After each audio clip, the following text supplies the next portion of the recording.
तो आज बात करते हैं कि प्रोक्रेस्टिनेशन, लेज़ीपन और ये एक ऐसी चीज़ है जब हम काम करने का हमारा दिल नहीं करता। हम चाहते तो हैं कि हमारे पास रिज़ल्ट्स हों, हम चाहते हैं कि हमारे पास सक्सेस हो, पैसा हो, हम सक्सेसफुल फ्रीलांसर हों, हम A+ ग्रेड वाले स्टूडेंट हों, बट हम एक्शंस नहीं ले पाते हैं।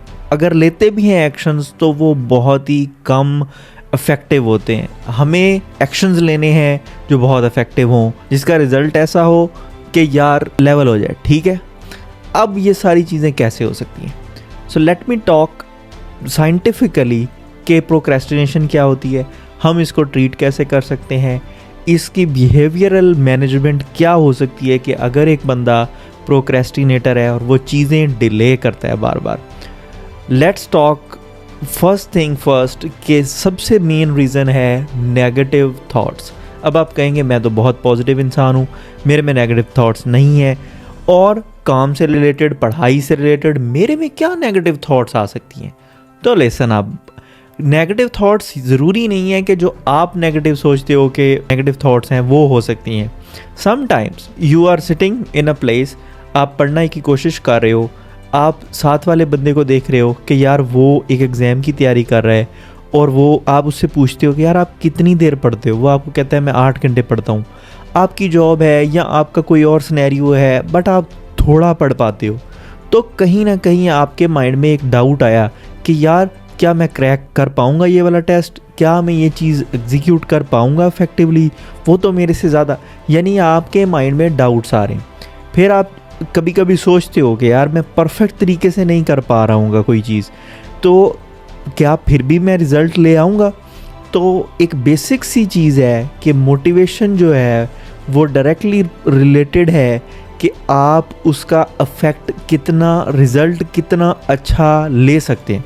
अगर आपको श्योरिटी दे दी जाए कि जो काम आप कर रहे हो उसमें आपकी 100% सक्सेस रेट होगा, तो you will be motivated for this task.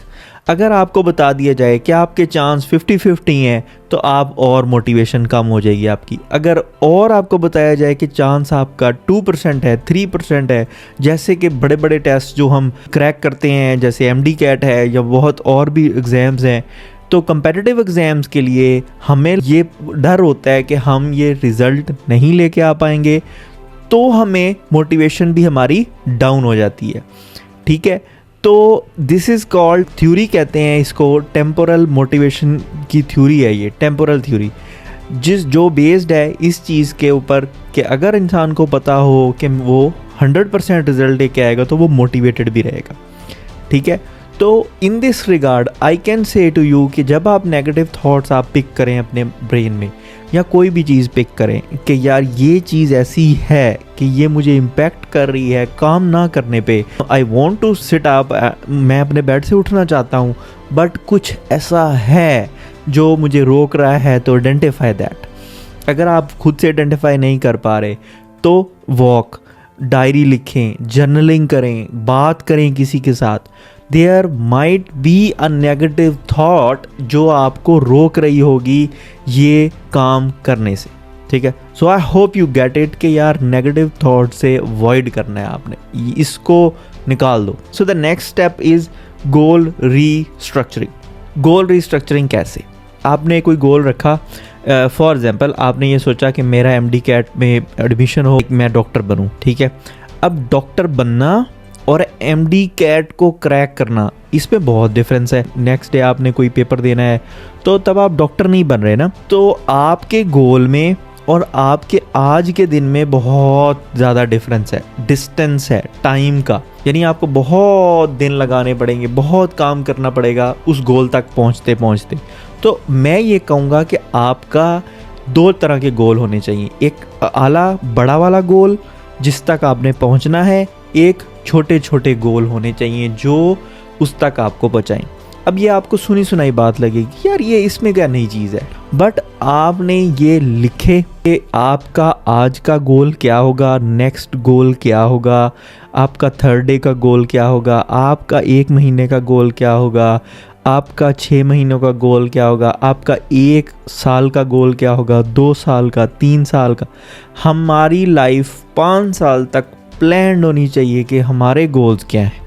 पहले लॉन्ग टर्म गोल, जब आप जर्नलिंग करो तो आप लॉन्ग टर्म गोल्स डिफाइन करो। जैसे मैं YouTube 5 साल तक करता रहूं तो क्या होगा, this will give you motivation for this.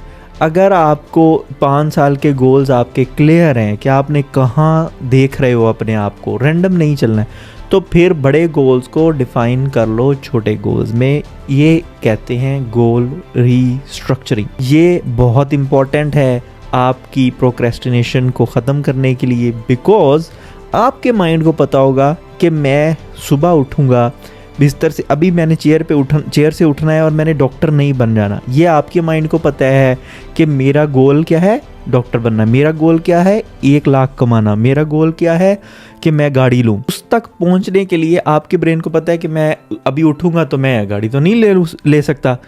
तो उसको डिवाइड करके ये चीज़ बार बार याद कराओ कि ये गोल उसी की तरफ जाता है। लिखो, बार बार कह रहा हूँ, आपका माइंड 3 डायमेंशनल है। वो लर्न तब करता है जब आप विजुअली उसको बताते हो, जब आप सुनते हो वो चीज़, जब आप वो चीज़ फील करते हो। तो ये चीज़ें बड़ी इंपॉर्टेंट है कि आपने गोल्स को कैसे डिफाइन किया है। The next thing is time management. अब बहुत सारी वीडियोज़ हैं, बहुत कुछ है, बहुत मटीरियल है टाइम मैनेजमेंट पे। आप देखो तो सही, देखने वाले बनो, कहीं से भी सीखो। टाइम मैनेजमेंट आना चाहिए। क्या आपने कभी टू डू लिस्ट बनाई है? क्या आपने कभी कैलेंडर के अंदर अपने इवेंट्स डाले हैं? क्या आपने डेली लाइफ प्लान की है कि मैंने सुबह उठ के क्या करना है? क्या आप ये चीज़ें, टाइम ब्लॉकिंग की एक्टिविटी, आपको पता है कि टाइम ब्लॉकिंग क्या होता है? पोमोडोरो टेक्निक का पता है आपको क्या होता है? ये सारी चीज़ें बड़ी कॉमनली है, शायद आपने सुनी होंगी, you already know it, but apply करना है। हम प्रोक्रेस्टिनेशन को ख़त्म करने के लिए भी प्रोक्रेस्टिनेटेड है, तो उसके लिए हमारे पास ये होना चाहिए। मल्टीपल चीज़ें आ जाती हैं कि टाइम मैनेजमेंट हम जब तभी कर पाएंगे जब हम गोल सेट करेंगे। अगर गोल ही सेट नहीं होगा तो हम किस चीज़ के लिए टाइम मैनेज करें? जो पहला इंपॉर्टेंट डे है वो सबसे पहले रखो, डे के स्टार्ट में रखो, एंड फिनिश दैट, जो मेन टास्क है। उसके बाद सेकेंडरी टास्क हो ना हो, that is not important. So the next step is behavioural activation. अब जो लोग प्रोक्रेस्टिनेटर होते हैं ना, उनकी एक ब्रेन के अंदर वायरिंग हो चुकी होती है कि वो हर चीज़ को डिले करते हैं। कि आपने क्या काम करना है? आपने ये काम करना है कि आपने वो सारी चीज़ें लिखनी है जो आप कभी ना कभी डिले करते आ रहे हो। जैसे कोई हेल्थ इशू है, आप वो ठीक नहीं कर रहे। आपने एक्सरसाइज करना चाहते हो, आप नहीं कर पा रहे। आपने अपना रूम को क्लीन करना है, नहीं कर पा रहे। तो बिहेवियरल एक्टिवेशन ये है कि आप उसको 2 मिनट के लिए करो। गेटिंग थिंग्स डन में भी बताता है 2 मिनट रूल, ठीक है। एटॉमिक हैबिट्स में भी है कि आप 2 मिनट के लिए वो चीज़ ज़रूर करो। क्या if you want to clean the room, you can't spend 2 hours, but आप बहुत देर से पेंडिंग कर रहे हो, स्टार्ट डूइंग इट। ये आपके ब्रेन को रिवायर करेगा।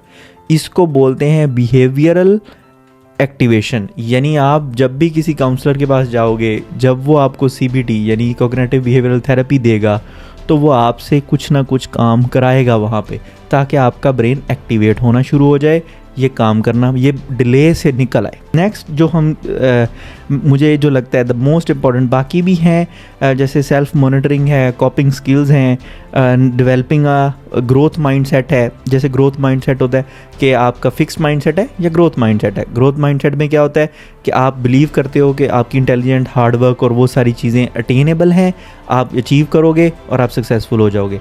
बट आपका अगर फिक्स माइंडसेट है तो आप बिलीव करोगे कि इंटेलिजेंस गॉड गिवन होती है, इंटेलिजेंस इनेट होती है, पहले से ही होती है, मैं कुछ एक्स्ट्रा ऑर्डिनरी नहीं कर पाऊंगा। तो इस बिलीव को ख़त्म करें, ग्रोथ माइंडसेट को लेके आएँ, ताकि आपको लगे कि यार मैं भी उस जैसा बन सकता हूँ, मेरे अंदर भी सारी एबिलिटीज़ हैं कि मैं भी टेस्ट फोड़ सकता हूँ। सेल्फ मॉनिटरिंग में क्या आ जाता है? सेल्फ मॉनिटरिंग में आ जाता है कि आपने आइडेंटिफाई करना है कि मैंने क्या किया है। मैं ना बड़ा इफेक्टिवली यूज़ करता था कि मैंने रात सोने से पहले क्या करना है, कि सुबह क्या करना है, ठीक है, वो कैलेंडर में स्केड्यूल करना है। बट मैंने अभी रिवर्स भी कर रहा हूँ, जैसे कि मैंने कहाँ टाइम स्पेंड किया।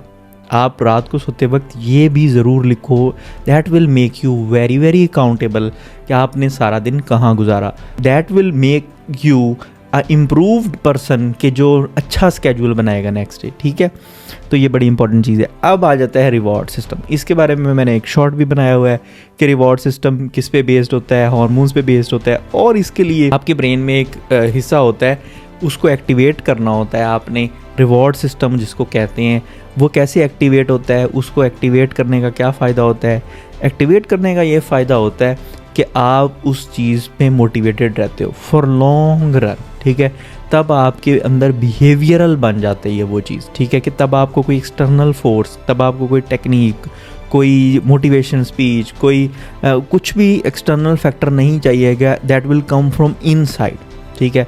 तो रिवॉर्ड सिस्टम को एक्टिवेट करने का बेहतरीन वे ये है कि आप एक पॉजिटिव इन्फोर्समेंट रखें, यानी आप एक रिवॉर्ड सिस्टम अपने लिए बनाएं कि जब मैं कोई काम करूंगा और फिनिश करूंगा, I will praise myself, I will go for a treat, I will go on a date with myself, self love, ठीक है। नार्सिसिस्ट नहीं बनना, but do it man, this is way more effective. जैसे छुट्टी, हमें पाकिस्तान में culture ऐसा है कि हमने छुट्टी भी हमारे लिए अलाउ नहीं है, लाइक इंजॉय करना नहीं सिखाया गया हमें पूरा साल में। गोरा आज दिसंबर में क्या करता है, छुट्टियां लेता है। अगर हमने बच्चों को है ना हफ्ते की छुट्टी है, ठीक है, और संडे की भी छुट्टी है, तो हमने फ्राइडे को इतना काम दे देना है ताकि बच्चा छुट्टी को एंजॉय ना कर सके, उसे पता ही ना लगे कि छुट्टी क्या होती है, ठीक है। तो ये चीज़ें नहीं करनी है। छुट्टी को एंजॉय करना है, रिवॉर्ड देना है अपने आप को, that you have done it man, कि आपने पूरा वीक काम किया है, so you deserve it. That will activate your reward system. ये नहीं है कि छुट्टी में ही निकल जाना है, ठीक है। तो but reward your self time to time, goal जैसे डेली बेसिस पे भी रिवॉर्ड हो सकता है, जो कि छोटे से छोटा हो सकता है। जैसे आप 4 आवर्स के लिए पढ़ते हो, तो then you can have 1 hour of social media.